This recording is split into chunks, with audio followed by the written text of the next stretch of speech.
Have you ever learned a lesson that had absolutely nothing to do with what was written in a textbook? Well, this is a story just like that. It's a really quiet, personal one that takes place, in the silent spaces of a classroom.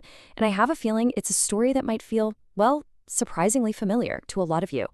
And just like that, with that one single line, we're introduced to Arohi. Her story kicks off right here. And what's so powerful is that it doesn't start with some big, dramatic event. Nope. It all begins in a simple, almost unnoticeable moment, a moment that ends up changing absolutely everything for her. So let's talk about this teacher. Who was he? His name was Professor Arjun Mehra. But the real question is, what made him so different from everyone else? Well, it really all came down to the kind of atmosphere he built inside that classroom. I mean, this just paints such a clear picture, doesn't it? On one side, you've got your typical college classroom. You know the vibe, right? The whispering, people checking their phones, that usual buzz. But then there's Arohi's world. And for her, it was like all that background noise just faded into nothing. The only thing left was his voice. And his words weren't just lectures. They felt like stories about life, about mistakes, about dreams. And that right there, that was the core of his whole teaching philosophy. It was this one idea that made Arohi feel like he actually saw her.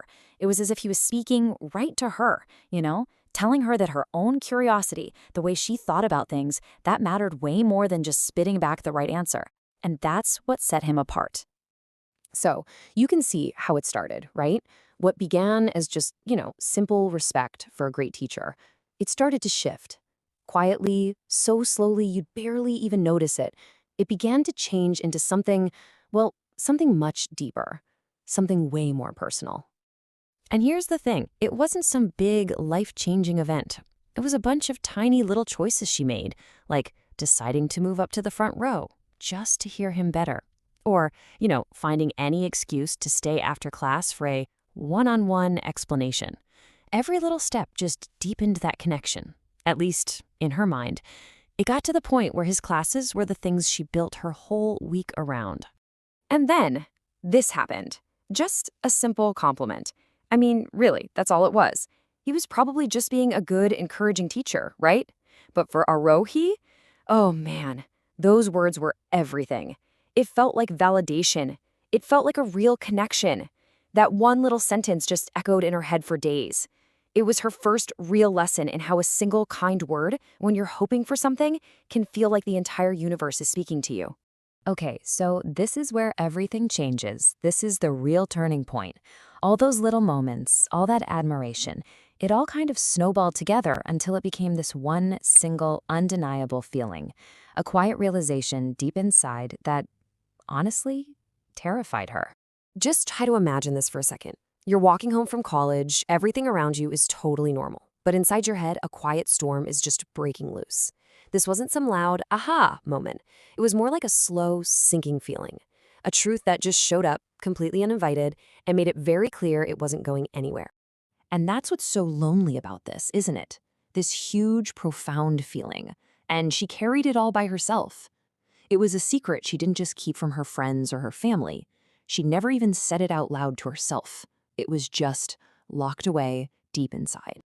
All right, so the semester is winding down, the story is building to its climax, and it all happens at a farewell gathering. That quiet little world she had so carefully built around him, it was about to be completely and totally shattered. And here it comes, the first blow. You have to picture this. The room is filled with applause, everyone's happy, but for Arohi, the world just went completely silent. The anchor of her whole week, the one person she looked forward to seeing, was leaving. And just like that, her entire future just felt emptier. Then, the finality of it all really starts to sink in. This wasn't, a see you next semester kind of thing. This was an ending, a real ending. He was moving on with his life, new city, new job. He was moving on from her world, for good. And then this. The final, absolutely crushing piece of the puzzle. With just one sentence, that silent, secret, impossible dream she'd been holding on to, it didn't just end. It was like she realized it had never even been possible to begin with.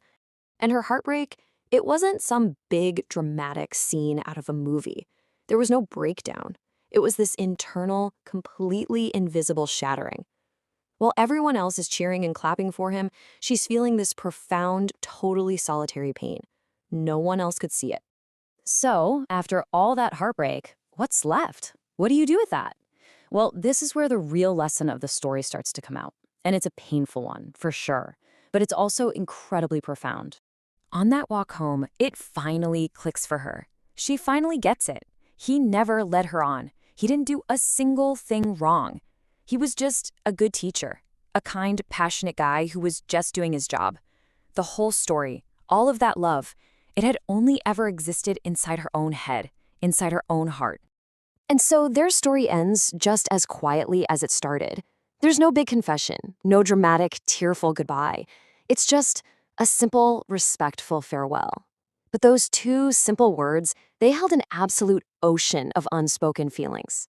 Thank you, sir. With that, she was thanking him for everything, for the lessons, for his kindness, and yeah, maybe even for the pain. So that brings us to the big question, right? After all of that, what was the real lesson she learned in college?